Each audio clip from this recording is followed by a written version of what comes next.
वो जो लाइट है ना वो उस चीज से टकरा के उसी चीज के अंदर एंटर कर जाए, उसे हम बोलते हैं रिफ्रैक्शन। और ये किस में पाया जाता है? ये आपका लेंस के अंदर होता है। वो आपकी जो इमेज है वो किस टाइप की है, उसकी क्या कैरेक्टरिस्टिक्स है। तो देखो मैं कुछ कैरेक्टरिस्टिक पहले बता देता हूँ। जैसे एक तो डिस्टेंस सेम रहता है उस इमेज में। तो अब मेरा जो चश्मा है इसके अंदर जो लेंस है वो कनकेव है, ठीक है, क्योंकि मेरे को दूर का नजर नहीं आता। ये मैं आपको ऑलरेडी ह्यूमन आई वाले चैप्टर के अंदर बता चुका हूँ कि जिन लोगों को दूर का नजर नहीं आता या दूर का कम दिखता है उनको जो चश्मा होता है ना। So hello everyone, this is your Gaurav भैया। तो गाइस इस वीडियो के अंदर हम डिस्कस करने वाले हैं light reflection and refraction chapter का जो माइंड मैप है ना, वो मैं आपके लिए लेके आया हूं। तो मैं आपको बताऊंगा कि भाई इस चैप्टर के अंदर कौन कौन से टॉपिक है जो कि आपको पढ़ने हैं और किस स्ट्रक्चर के अंदर आपको पढ़ने हैं, ठीक है। तो स्टार्ट करते हैं। तो लाइट रिफ्लेक्शन एंड रिफ्रैक्शन, देखो नाम से पता चल रहा है कि इस चैप्टर के अंदर आपके दो मेन टॉपिक है, रिफ्लेक्शन एंड रिफ्रैक्शन। तो मैंने इस चैप्टर के दो पार्ट कर दिए, ये रिफ्लेक्शन है, ये रिफ्रैक्शन है, ठीक है। तो दोनों हम डिस्कस करेंगे। तो सबसे पहले बात करते हैं रिफ्लेक्शन क्या होता है। तो रिफ्लेक्शन आपको पता है, जब कोई लाइट किसी चीज पे टकरा के वापस बाउंस बैक करती है उसे रिफ्लेक्शन बोलते हैं।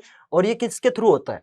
ये ओनली एंड ओनली मिरर में होता है। एंड रिफ्रैक्शन क्या होता है? रिफ्रैक्शन क्या होता है? बेसिकली वो जो लाइट है ना वो उस चीज से टकरा के उसी चीज के अंदर एंटर कर जाए, उसे हम बोलते हैं रिफ्रैक्शन। और ये किसमें पाया जाता है? ये आपका लेंस के अंदर होता है। तो रिफ्लेक्शन मिरर के अंदर होगा, रिफ्रैक्शन आपका लेंस के अंदर होगा। अब मिरर आपके देखो यार दो टाइप के होते हैं। एक होता है प्लेन मिरर जो हम अपने घर में नॉर्मली यूज करते हैं, वो प्लेन मिरर होते हैं। और दूसरे टाइप के मिरर होते हैं स्फेरिकल मिरर, ऐसे मिरर जो थोड़े से मुड़े हुए होते हैं। फॉर एग्जाम्पल अगर आपने देखा हो जो गाड़ी होती है ना, कार बाइक कोई भी चीज ले लो, उसका जो शीशा होता है वो अगर आप नोटिस करोगे तो वो जो शीशा है वो बीच में से थोड़ा सा बाहर की तरफ उठा हुआ होता है।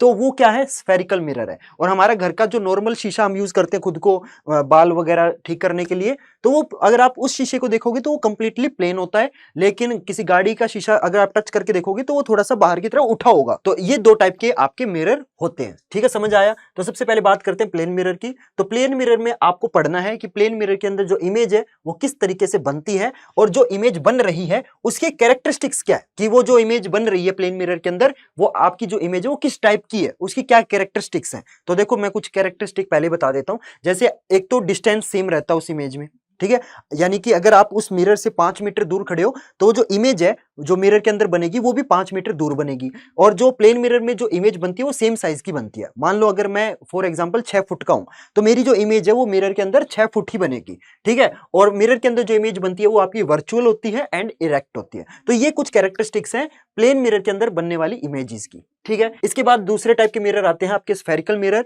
तो स्फेरिकल मिरर भी आपके दो टाइप के होते हैं, एक होता है कनकेव मिरर, दूसरा होता है कन्वेक्स मिरर। तो जो मिरर अंदर की तरफ घुसे हुए होते हैं वो कनकेव मिरर होते हैं, जो मिरर बाहर की तरफ निकले हुए होते हैं वो आपके कन्वेक्स मिरर होते हैं, ठीक है। तो कन्वेक्स मिरर और कनकेव मिरर में जो आपकी इमेज है उसकी जो कैरेक्टरिस्टिक्स है वो भी आपको पता होनी चाहिए, ठीक है। इन दोनों के जो यूज है वो भी आपको पता होने चाहिए कि भाई जो कनकेव मिरर है वो कहाँ यूज होता है, आपका कन्वेक्स मिरर है वो कहाँ यूज होता है, ये भी आपको पता होना चाहिए। और दोनों के जो साइन कन्वेंशन है ना वो भी आपको आने चाहिए कि भाई कब कौन सा साइन लेना है, ठीक है। ये जो साइन कन्वेंशन है ये मैं आपको ऑलरेडी जो वन शॉट वीडियो है उसके अंदर बहुत ही प्यारे तरीके से और बहुत ही डिटेल तरीके से ऑलरेडी बता चुका हूं। अभी तो देखो मैं बस आपको ना पूरे चैप्टर का स्ट्रक्चर बता रहा हूं, लेकिन अगर आपको ये जो चैप्टर है ये पूरा अच्छे से डिटेल में समझना है तो प्लीज आप जाके ना इस चैप्टर का जो वन शॉट वीडियो है ना वो जो कि मैंने ऑलरेडी इस चैनल पे अपलोड कर रखा है, तो प्लीज आप उसको देख लो। सिर्फ और सिर्फ उस एक वीडियो से ये जो पूरा चैप्टर आपको पूरा ऐसे समझ आ जाएगा, ठीक है। तो उस वन शॉट का जो लिंक है ना वो मैं आपको डिस्क्रिप्शन बॉक्स में प्रोवाइड करवा दूंगा। तो उस लिंक पे क्लिक करके आप इस पूरे चैप्टर का जो डिटेल्ड वीडियो लेक्चर है वो आप वहां से देख सकते हो।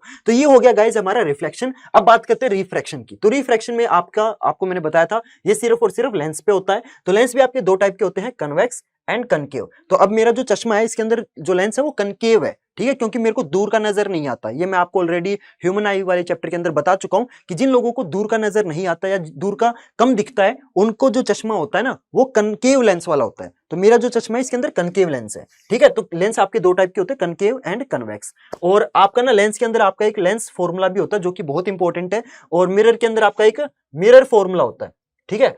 और लेंस के अंदर लेंस फॉर्मूला होता है। तो जितने भी न्यूमेरिकल है ना वो मिरर वाले जो न्यूमेरिकल है वो मिरर फॉर्मूला से सोल्व होंगे, और लेंस वाले जो न्यूमेरिकल है वो आपके लेंस फॉर्मूला से सोल्व होंगे। तो ये दोनों के दोनों जो फॉर्मूले हैं ये आपको आने चाहिए, बहुत इंपॉर्टेंट है ये चीज, ठीक है। और आपको ये भी पता होना चाहिए भाई कि लेंस में कब आपकी रियल इमेज बनेगी और कब आपकी वर्चुअल इमेज बनेगी, क्योंकि लेंस के अंदर है ना आपकी वर्चुअल एंड रियल दोनों टाइप की इमेजेस बनती हैं। तो वो जो चीजें है ना वो ऑलरेडी मैं आपको वन शॉट वाली वीडियो में बता चुका हूं। उसके अंदर मैंने आपको पूरा जो रे डायग्राम था वो मैंने ऑलरेडी बताया था कि ऑब्जेक्ट को अगर फोकस पे रखोगे तो किस टाइप की इमेज बनेगी, अगर ऑब्जेक्ट को कहीं और रखोगे तो किस टाइप की इमेज बनेगी। तो वो सारी चीजें जो है वो मैं आपको ऑलरेडी वन शॉट वीडियो में बता चुका हूं। और साथ में आपको ये भी पता होना चाहिए कि लेंस की फोकल पॉइंट क्या होता है, सेंटर ऑफ कर्वेचर क्या होता है, प्रिंसिपल एक्सिस क्या होता है, ऑप्टिकल सेंटर क्या होता है, पावर ऑफ लेंस क्या होता है। ये भी टॉपिक आपको इसके अंदर देखने को मिलेंगे, तो ये भी आपको आने चाहिए। ठीक है, तो ये तो था गाइज आपका पूरा माइंड मैप मैंने आपको बता दिया कि भाई ये जो चैप्टर है इसका आखिर स्ट्रक्चर किस तरीके से है। ठीक है, क्योंकि बहुत सारे बच्चों को इस पूरे चैप्टर का जो स्ट्रक्चर है ना वही समझ नहीं आ पाता। तो स्ट्रक्चर मैंने आपको बता दिया है, होप करता हूं आपको अच्छे से समझ आ गया होगा। और अगर आप इस चैप्टर को पूरा अच्छे से डिटेल के अंदर समझना चाहते हो तो मैंने डिस्क्रिप्शन बॉक्स में आपको वन शॉट वीडियो लेक्चर का जो लिंक है वो प्रोवाइड कर दिया है, उस पर क्लिक करके आप वो वन शॉट वीडियो देख सकते हो। ठीक है, तो होप करता हूं गाइज आपको अच्छे से सारी चीजें समझ आ गई होगी। और अगर आपको सारी चीजें अच्छे से समझ आई तो मैं आपसे रिक्वेस्ट करूंगा कि प्लीज वीडियो को लाइक कर देना और साथ में चैनल को जरूर सब्सक्राइब कर लेना, क्योंकि इस टाइप की जो वीडियोस है ना वो मैं अपने चैनल पे अपलोड करता रहता हूं। तो अगर आप चैनल को सब्सक्राइब करोगे तो उससे क्या होगा, जब भी मैं अगली इस टाइप की वीडियो अपलोड करूंगा तो आपको पता चल जाएगा। ठीक है, और जाते जाते यार प्लीज वीडियो को ना अपने फ्रेंड्स और क्लासमेट के साथ जरूर शेयर कर देना, ताकि यार उनको भी ये जो पूरा चैप्टर का जो स्ट्रक्चर है वो पता चल सके। ठीक है, तो चलो गाइज मिलते हैं फिर अगली वीडियो में नए टॉपिक के साथ। तब तक के लिए good bye and have a nice day.